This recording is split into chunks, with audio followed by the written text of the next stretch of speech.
চলেন ভাই আজকে আপনাকে একটা জিনিস দিই আমি এই প্রবাস জীবনে মানুষ কতটা মানে কষ্ট করেই থাকে, কতটা রিক্সে থাকে। আজকে আপনাকে একটা জিনিস দিই আমি, বুঝছেন? এ দেখেন, এটা হচ্ছে আমার থাকার ঘর, ঠিক আছে? এখানে আমি থাকি আর কি, বুঝছেন?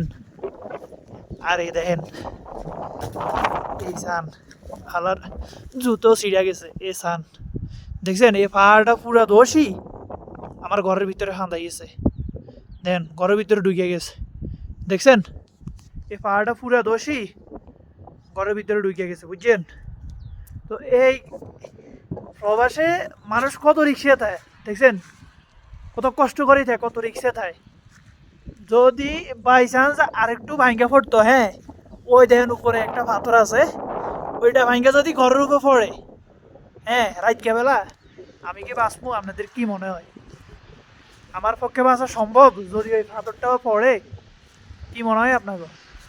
আর সান আশেপাশে কোনো মানুষ নেই, একেবারে পুরা খালি জায়গায়, শুধু রোডেটা দিয়ে দুই একটা গাড়ি চলাচল করে, আর আশেপাশে কোনো মানুষ নেই। দেখেন, আমি আপনাদের দেখাই, কোনো মানুষ নেই, কোনো কিছু নাই ভাই। জনমানবহীন এমন এক জায়গায় আমি আছি, কোনো কিছু নাই ভাই।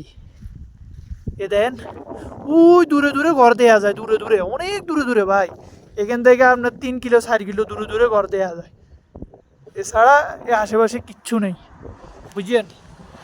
এটাই হয়েছে ভাই প্রবাস জীবন।